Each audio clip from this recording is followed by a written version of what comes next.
이제 130페이지에 3 재고자산 단위 원가 결정이라는 걸 보도록 할게요. 네, 재고자산 단위 원가 결정.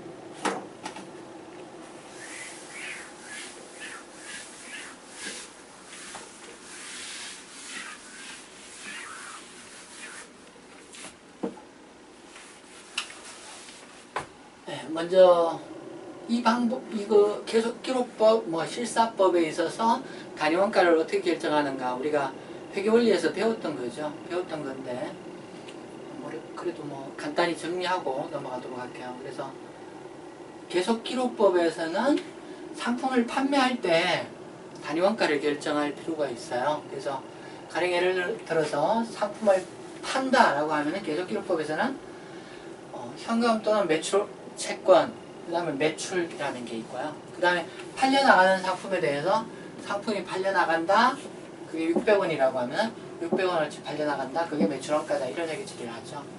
근데 여기 상품이 600원어치 팔려나간다, 이 개념을 자세히 뜯어보면은요, 이게 이제 상품 600원이라는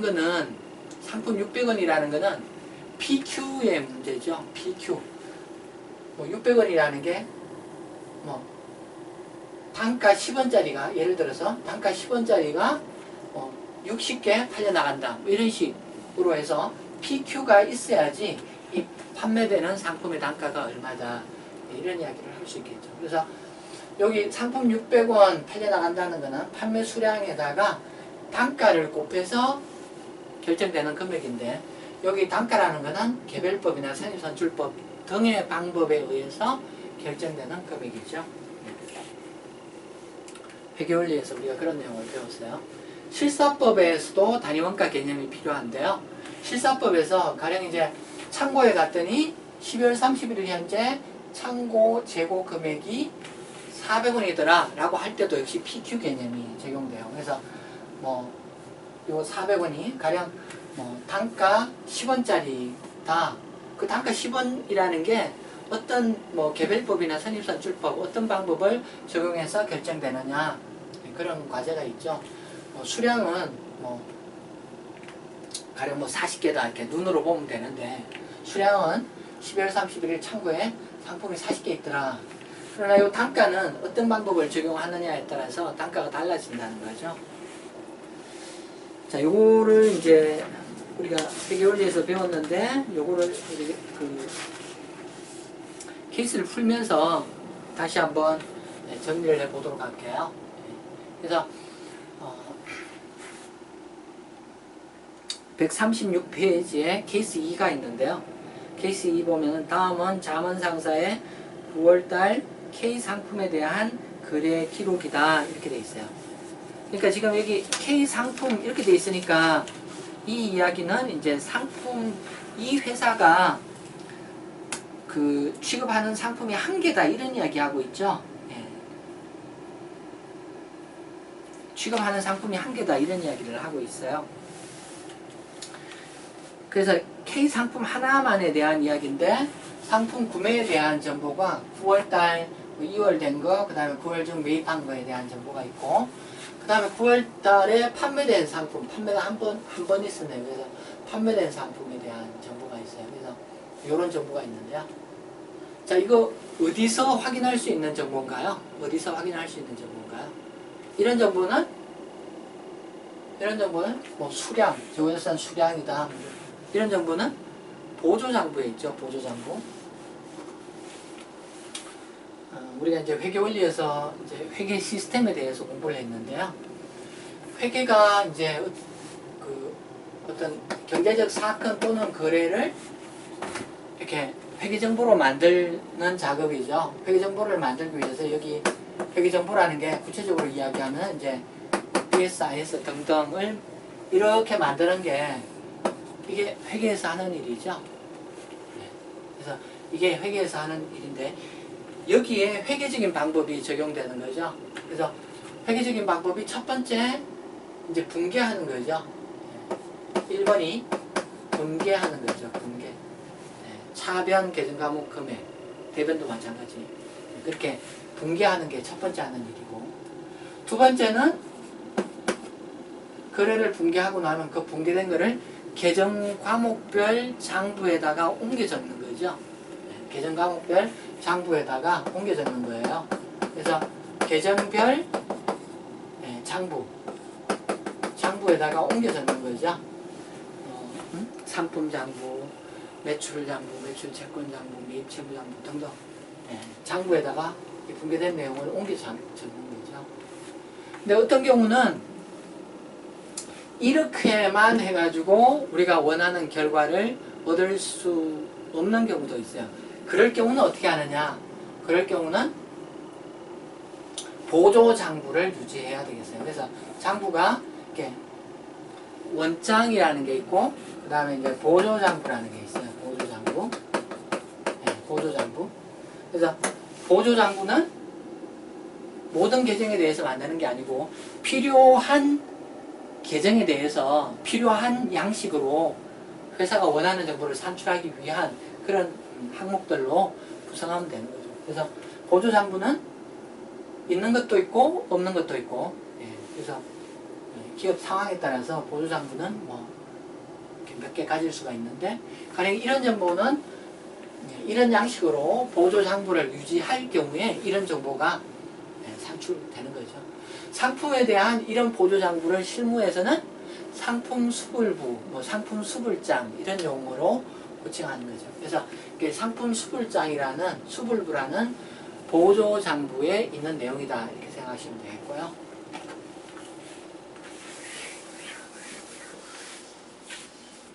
자, 그래서 이제 보조장부에 이런 내용이 있다. 계속기록법 상황에서 9월달 매출원가를 산정하시오. 지금 이제 그 보조장부가 이렇게 진행됐을 때 9월달 계속기록법 상황에서 매출원가가 얼마로 기록됐을까 뒤집어서 한번 보는 거죠. 단가 계산은 소수점 셋째 자리에서 반올림한다. 이렇게 되고요. 자, 볼까요? 보면은 정기 2월이 있고 9월 5일 매입이 있고, 그 다음에 여기 판매가 9월 15일이에요. 그러니까 여기 9월 5일 다음에 여기 판매가 한 번 있죠. 그 다음에 9월 25일 또 매입이 한 번 있었네요. 그래서 이건 이제 번호를 매겨보면은 1번, 2번, 3번 이렇게 매겨보면은 요 9월 15일이라는 게 지금 여기에 있는 일이죠. 여기에. 그래서 자, 계속기록법 선입선출법 상황에서 매출원가가 얼마냐? 선입선출법이 어떤 건가요? 선입선출법은 선매입한 게 선출고된다 그런 거죠. 선매입한 게 선출고된다. 그 묻는 게 매출원가를 묻고 있는데 요 18개를 15일날 팔았다. 그럼 여기 9월 5일 여기 다음 요 상황에서 9월 25일이 일어나기 전에 요 상황에서 선입선출이다. 18개가 팔려나간다.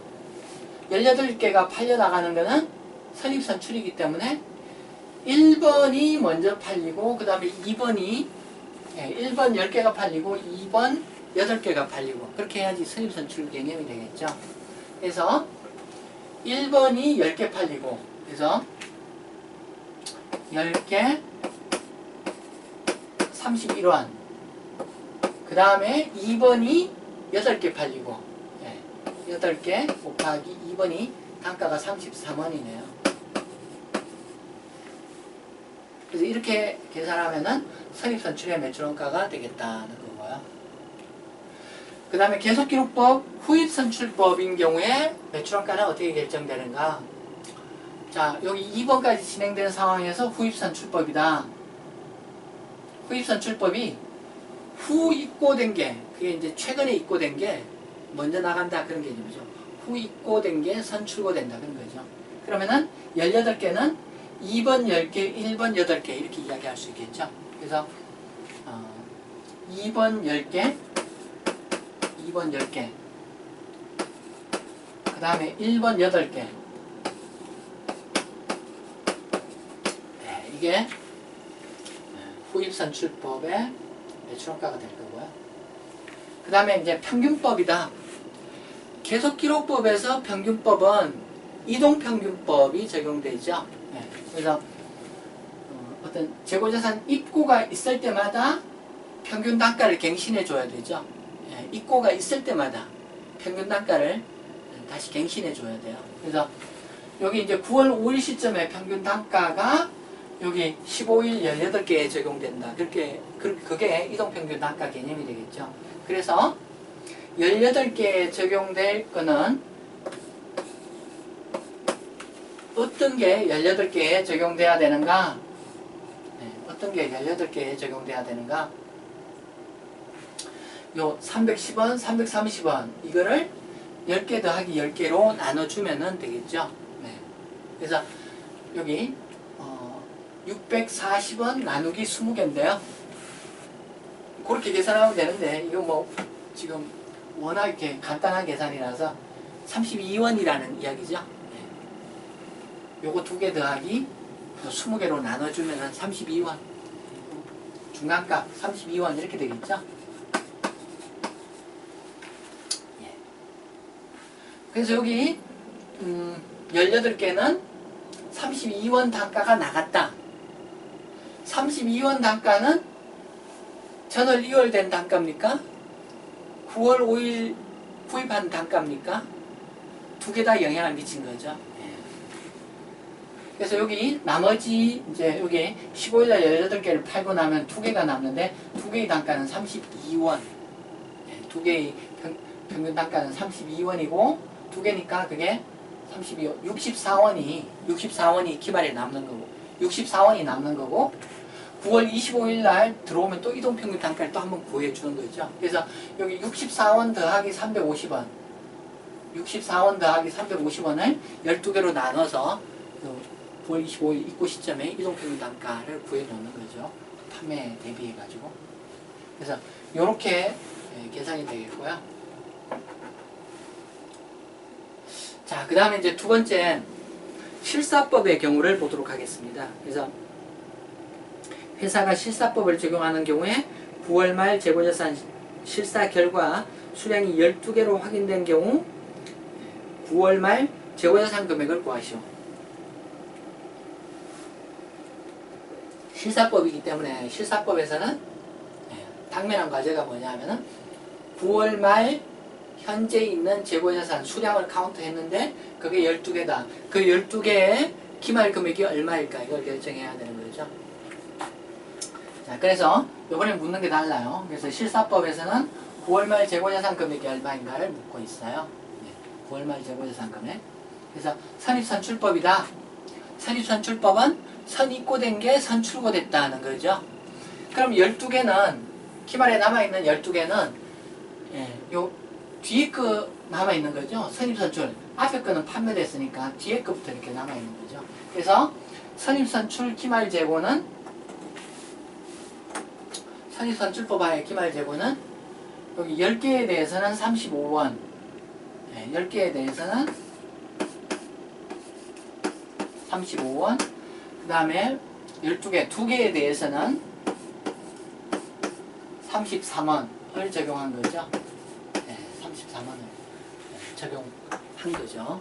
이렇게 해야지 이게 기말 실사법에서 기말 재고자산 금액이 되겠죠. 자, 그 다음에 후입선출법의 경우에 기말 재고자산 금액 기말에 12개가 남았는데 후입선출법을 적용하고 있다. 그러면은 후입선출, 후입고된 게 먼저 나갔으면은 요 앞에 거부터 이렇게 남아있는 거죠. 그래서 10개는 31원이고 2개는 33원이다 이런 이야기죠. 2개는 33원이다 이런 이야기 할 수 있겠죠. 자, 그 다음에 이제 마지막으로 이제 그 실사법에서 평균법. 실사법에서 평균법은 총평균이죠. 총평균법. 그래서 총평균 단가는 단기 총 인풋이 990원, 수량이 인풋 수량이 30개. 990원 나누기 30개 이러면 얼마예요? 33원이죠. 그래서 실사법의 총평균 단가는 그 계산하는 시점에 한꺼번에 총 인풋 금액을 총 인풋 수량으로 나눠서 요거 나누기 요렇게 해서 구할 수 있겠어요. 여기서는 이제 뭐 숫자가 워낙 간단해서 34원이 될 텐데 990원 나누기 30원 이러면 33원 이렇게 되겠죠. 그래서 12개는 총평균 단가를 구해주면 되겠어요. 총평균 단가 990원 나누기 30원 해서 990원 나누기 30원 해서 33원 이렇게 되겠다는 거죠. 그래서 단위원가 결정이 이렇게 된다. 여기 문제에서 요구하는 건 했고요. 문제에서 요구하는 거에 한 걸음 더 나아가가지고 여기 계속기록법하고 실사법을 한번 비교해서 생각해 보도록 할게요. 계속기록법과 실사법을 한번 비교해서 생각해 보도록 할게요. 요 매출원가를 한번 비교해 볼게요. 선입선출법의 매출원가는 이렇게 계산된다는 거고요. 실사법 같은 경우는 매출원가가 요 총 인풋 금액에 여기 기말 금액을 차감하면은 그게 매출원가가 되겠죠. 그래서 이렇게 마이너스 요수 기말 재고자산 플러스 총 인풋 금액 이렇게 하면은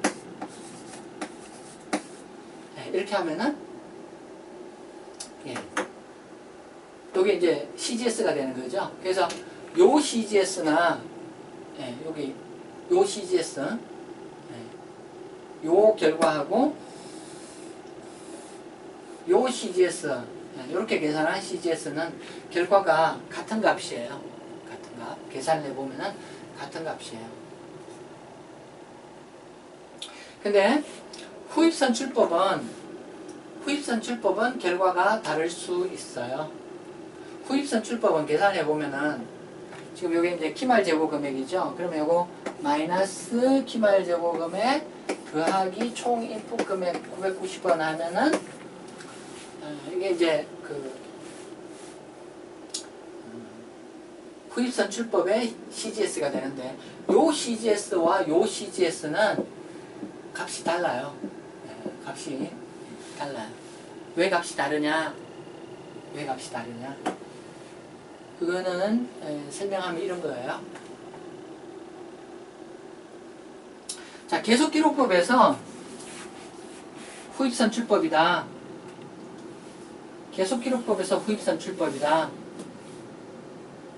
12개 팔려가지고 팔린 거를 뭐라고 봤느냐 하면 후입선출. 나중에 들어온 게 먼저 팔린다. 그래서 18개 팔면서 매출원가를 어떻게 잡았느냐 하면은 여기서 매출원가를 어떻게 잡았냐 하면은 여기서 10개 나가고 여기서 10개 여기 33원짜리가 10개 나가고 그 다음에 31원짜리가 8개 나갔다. 이렇게 8개 나갔다. 이렇게 계산을 했죠. 그렇게 계산했는데 근데 여기 실사법의 경우에 후입선출 기말 재고 금액은 후입선출 이렇게 위에서부터 나갔으니까 앞에 거부터 기말에 남아있다 이렇게 봤죠. 앞에 거부터 기말에 남아있다. 그래서 앞에 거부터 기말에 남아있으면 12개가 여기 10개 기말에 남아있고 여기 2개 기말에 남아있고 그 이야기는 여기 8개 팔렸고 여기 10개 팔렸고 이렇게 매출원가를 보고 있는 거죠. 그래서 여기 후입선출법은 요렇게 보고 있어요. 그래서 후입선출법이 적용되는 시점이 다르죠. 계속기록법에서는 후입선출법이 여기 판매된 시점에 자, 요 18개는 후입선출 이렇게 10개, 8개 이렇게 나간 거다 이렇게 보는 거고 여기 실사법은 결국 이제 돌아 해석하면은 기말 시점에 한꺼번에 후입선출 개념이 적용되고 있는 거죠. 기말 시점에. 그래서 12개 남았다. 12개는 후입선출. 후입선출. 12개는 그렇죠. 예. 기말에 들어온 게 팔려 나가가지고 후입선출. 기초에 있던 게 남은 그런 거죠. 그래서 여기 기말 시점부터 18개 팔려 나간 거 10개, 8개 이렇게 적용을 하는 거죠. 그래서 이게 실사법에서는 기말에 한꺼번에 후입선출 관념이 적용되는데 계속기록법에서는 후입선출법이 이렇게 판매 시점에 그 시점, 판매 시점을 기준으로 후입선출이 적용된다. 그래서 이 두 개의 금액이 다른 금액이다. 요 금액이랑 요 금액이 같은가? 그거 아니라는 거예요. 다른 금액이에요. 그리고 여기 위에 여기 이동평균법을 적용한 결과하고 여기 총평균법을 적용한 결과도 당연히 다르겠죠. 방법이 다르니까. 자, 그런 이야기 할 수 있겠고요.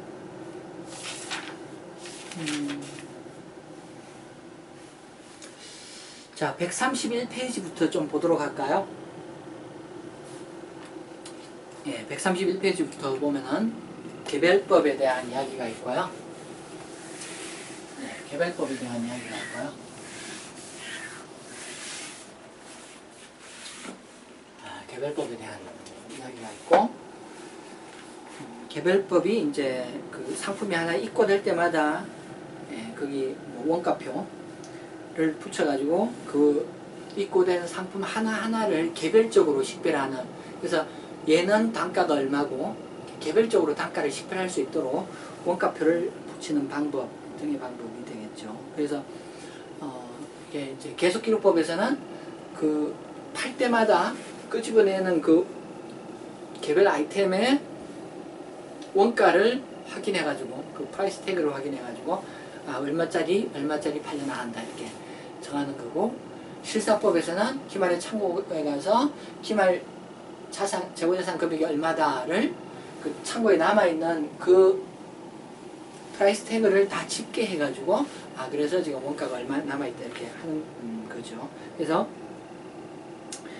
131페이지 개별법의 적용을 보면은 통상적으로 상호 교환될 수 없는 재고자산의 원가, 특정 프로젝트별로 생산되고 분리되는 재화의 원가. 그래서 그 재고자산 아이템들이 서로 구분 가능할 때, 뭐 물건이 다르다, 프로젝트가 다르다, 그렇게 재고자산이 개별적으로 구분 가능할 때 개별법을 적용하는 그런 의미가 있어요. 그럼 반대 상황은 어떠냐? 재고자산이 똑같이 생겼어요. 그런 경우를 가정하면은, 재고자산이 똑같이 생겼으면은 이게 이제 원가 조작에 이용될 우려가 있어요. 개별법을 적용하는 경우.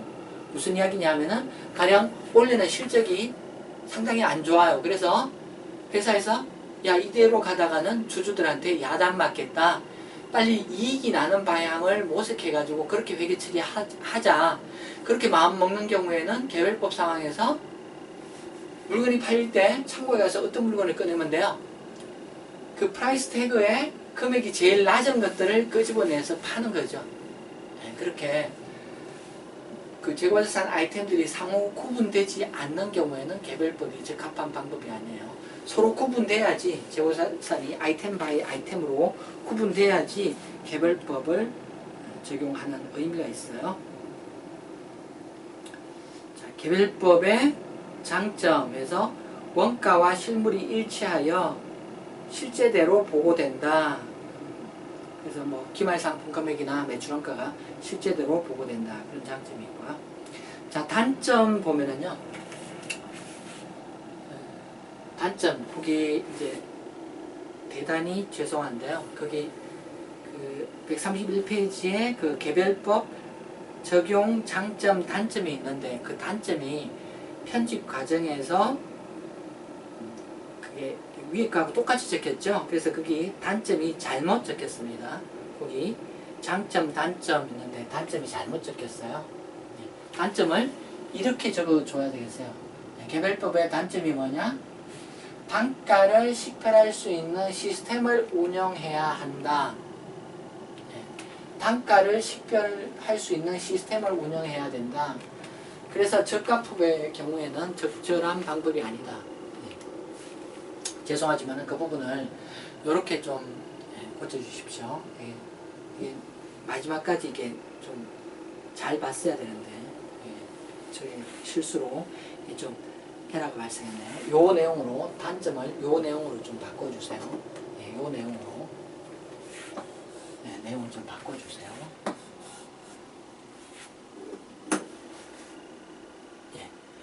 개별법의 단점. 개별법은 물론 이제 조그만 기업에서는 뭐 이렇게 손으로 뭐 가능할지 모르겠는데, 그러나 대부분 경우 이게 개별법을 적용한다고 하면 적어도 전산 시스템의 도움을 받지 않고는 매우 어려운 방법이에요. 그래서 전산 시스템을 적용해야 되기 때문에 그 재고자산 아이템을 하나하나 따로 단가를 관리하기 위한 어떤 시스템이 있어야 되기 때문에, 가령 이제 POS 시스템이나 이런 것들이 있어야 되기 때문에 시스템이 필요하다. 그리고 이게 고가품의 경우에 합리적인 방법이다. 저가품에는 맞지 않는 방법이다. 이런 얘기를 할 수 있다는 거죠. 이 내용으로 수정을 부탁드립니다. 자, 그 다음에 이제 선입선출법으로 넘어가 볼까요? 선입선출법으로 넘어가 보도록 하겠습니다. 선입선출법.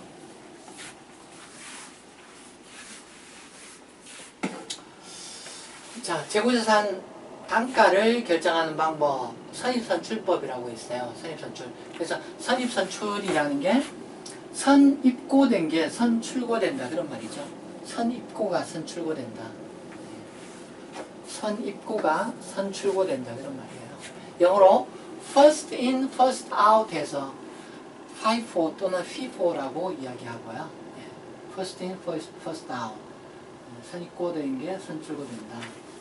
그런 거고요.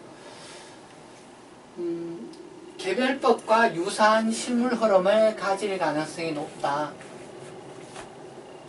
왜 그러냐면은 재고자산이라는 게 그 재고자산을 담당하는 사람들은 매우 조심해서 관리를 하죠.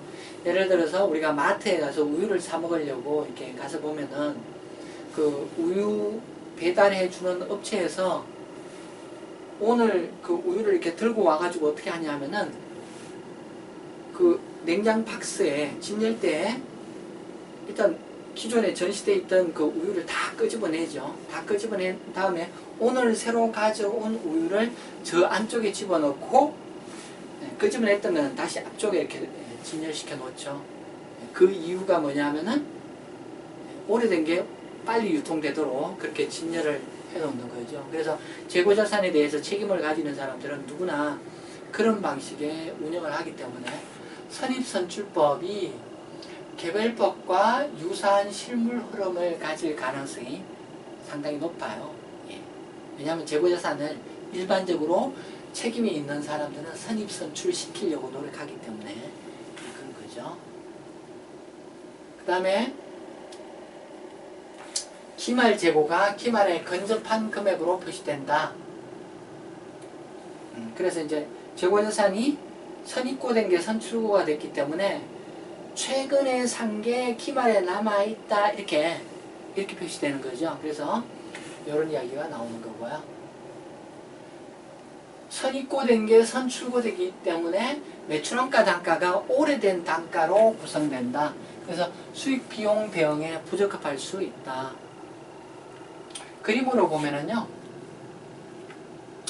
인플레이션 상황이다 이렇게 가정하면은요, 인플레이션 상황이다 이렇게 보면은, 인플레이션이라는 게 재고자산 단가가 이렇게 계속 시간이 지남에 따라서 재고자산 단가가 계속 이렇게 올라간다는 거죠. 그래서 상품 구매 단가가 이렇게 올라가요. 인플레이션 상황이 이제 그런 이야기 하는 거고, 선입선출을 적용하게 되면은 시간이 이렇게 쭉 지났을 때 먼저 입고된 게 먼저 판매된다.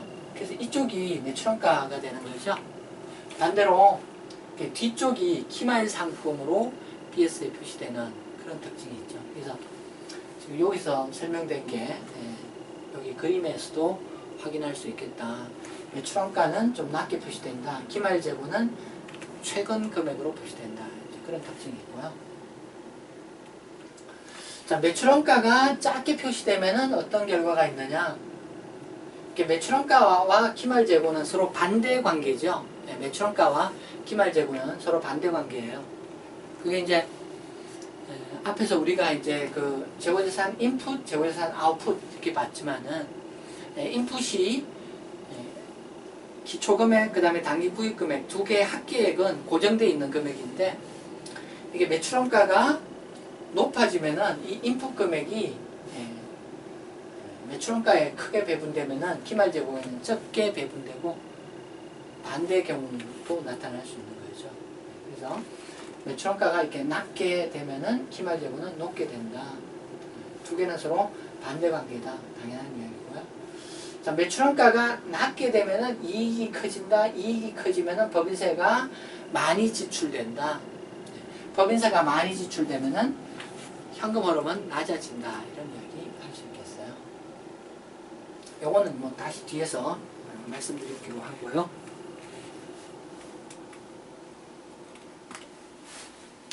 그 다음에 이제 후입선출법을 보도록 할게요. 그래서 후입선출법은 후 입고된 게 선출고된다. 그런 말이에요. last in, first out, LIFO 또는 LIFO라고 이야기하는데요. 후 입고된 게 선출고된다. 이게 후입선출법이죠. 그래서 이제 기말 재고가 현실과 다른 금액으로 표시될 가능성이 있다. 여기 그림에서 보면은 인플레이션 상황에서 시간이 이렇게 쭉 지나가는데 재고자산 구입 단가가 어떠냐 하면은 인플레이션 상황이기 때문에 시간이 지남에 따라서 재고자산 구입 단가가 계속 높아져요. 구입 단가가 계속 높아져요. 근데 후입 선출이죠.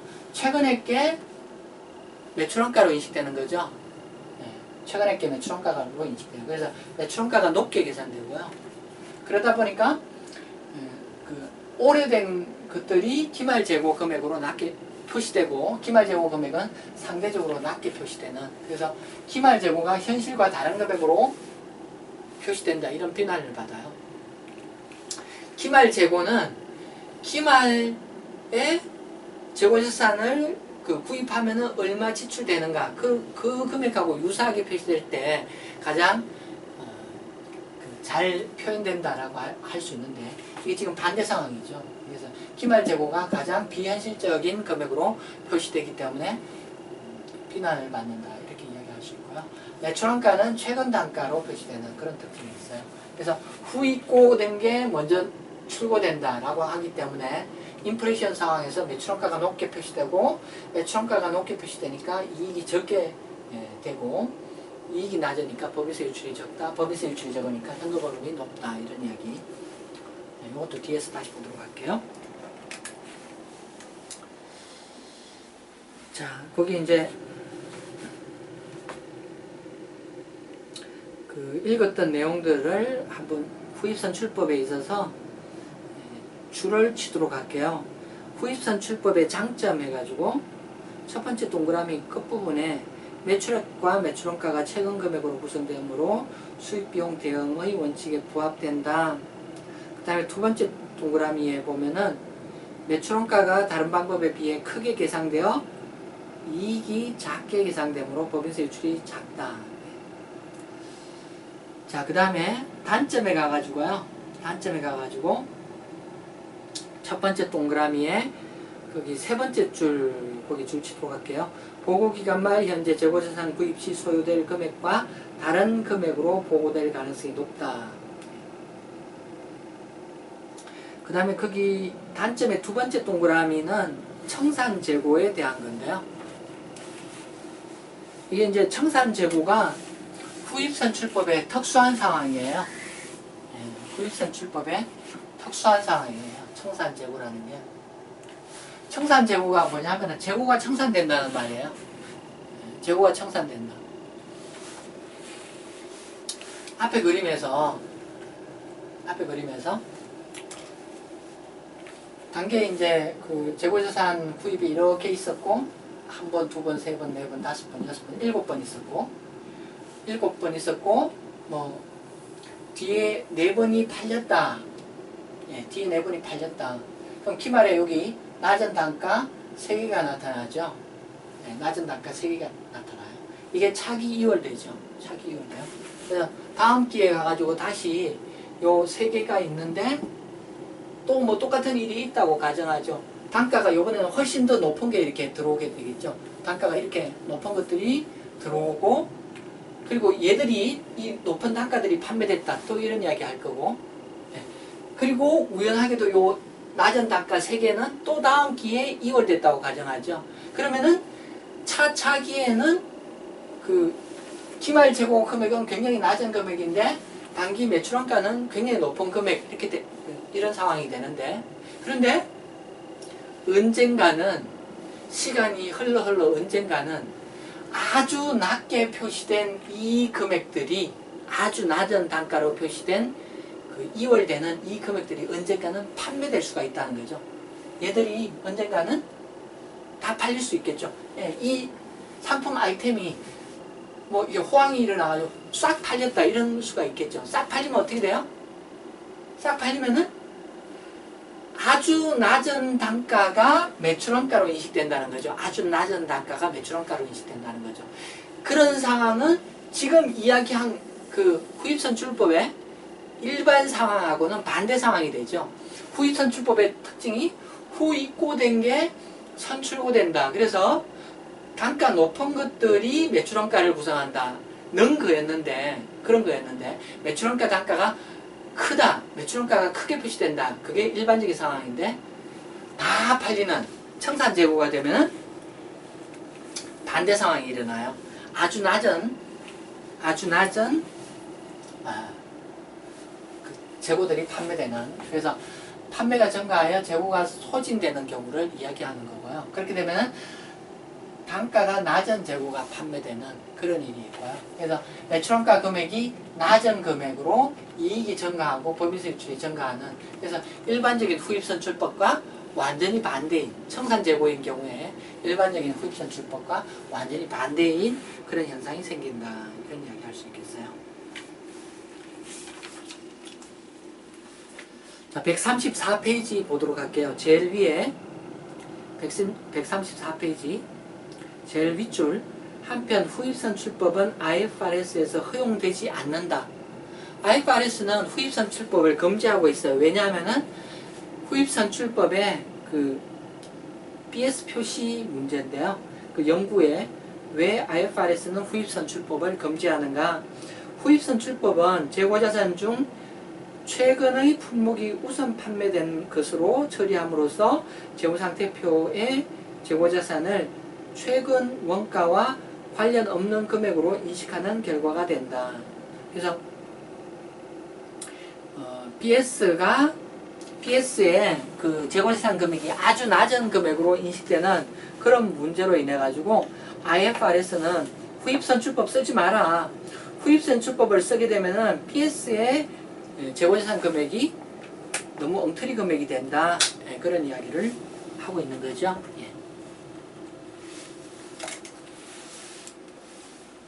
자, 그 다음에 이제 그 평균원가법이 있는데요.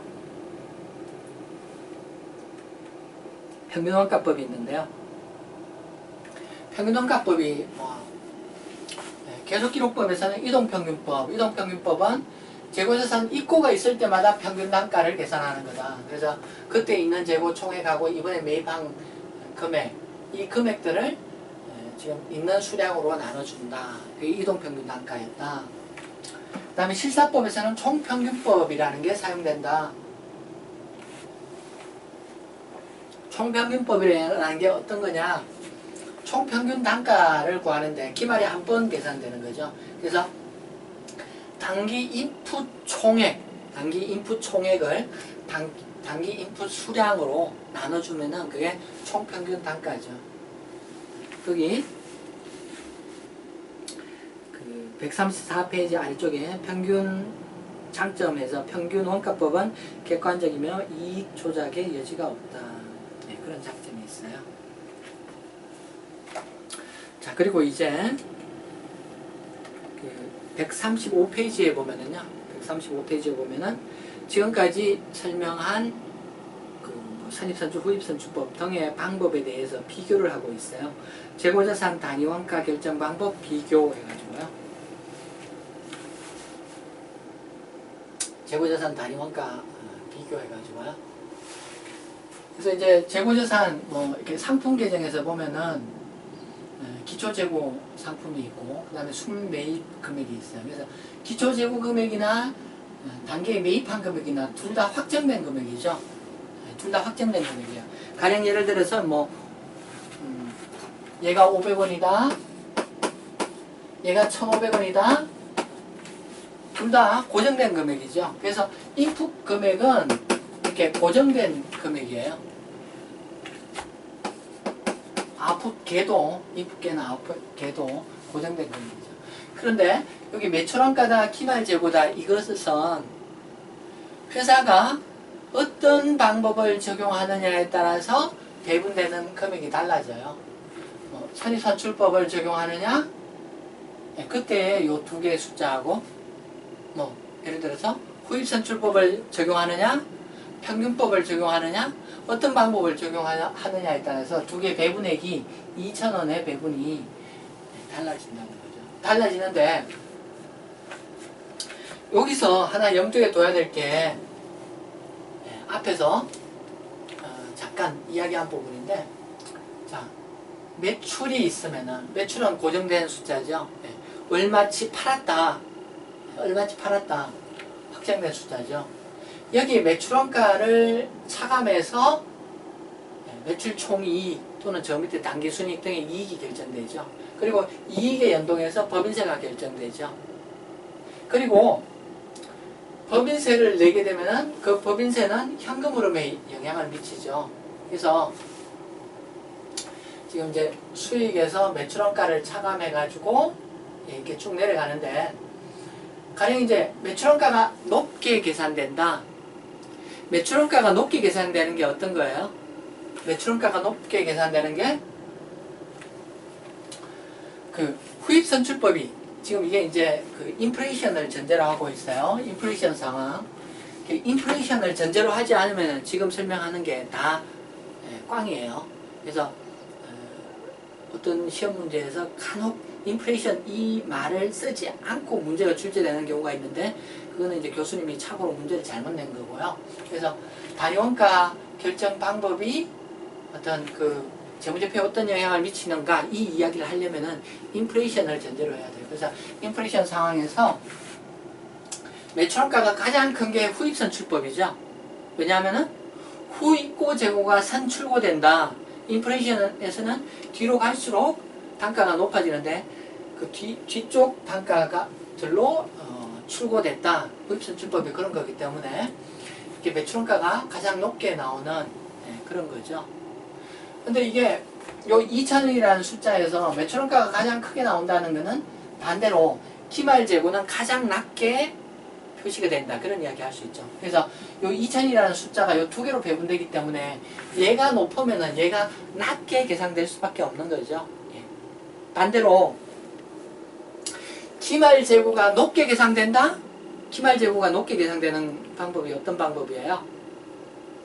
선입선출법이 그렇죠. 선입선출법이 선입고재고가 선출고되기 때문에 기말의 높은 단가들로 재고가 남아있다. 이렇게 보는 거죠. 그래서 선입선출법이 기말재고가 제일 높은 방법이에요. 기말재고가 제일 큰 거는 선입선출법이에요. 선입선출법이 기말재고가 제일 크다?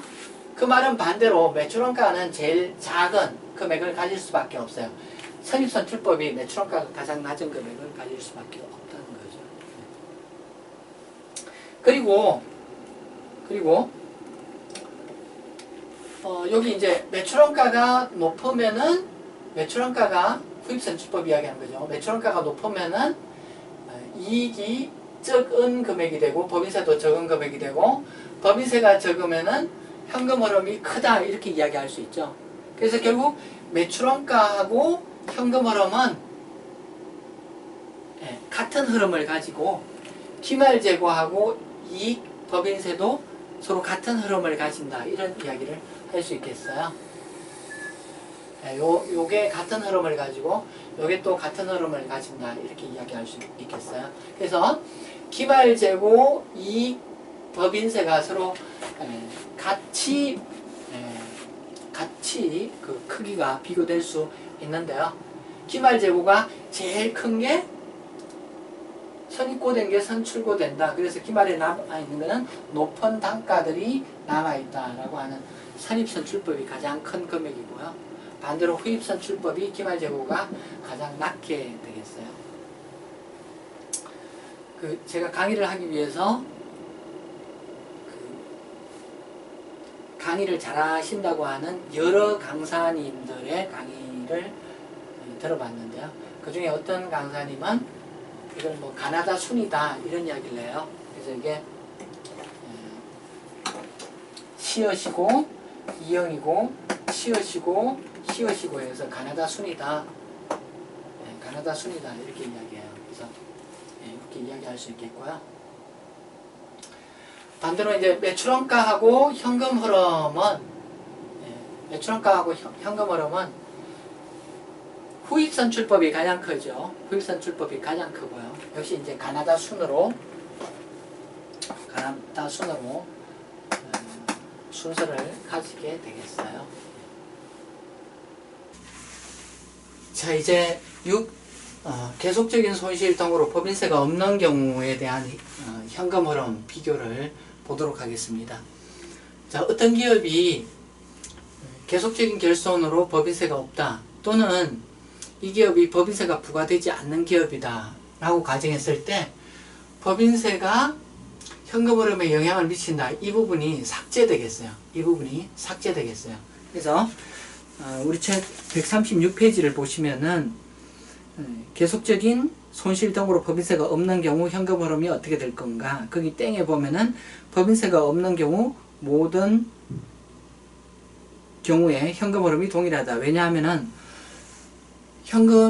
여기서 법인세가 없으면은 나머지 현금 흐름은 뭐 상품 판매 대금이나 상품 구입 대금이나 여기서 현금 흐름이 있는데, 이 현금 흐름은 모든 경우 선입선출법, 뭐 이동평균법 어떤 경우나 현금 흐름이 상품 구입 대금이나 상품 판매 대금은 동일하죠. 따라서 그 선입선출법, 이동평균법 등 재고자산 단위원가 결정 방법이 현금 흐름에 영향을 미치지 않는다.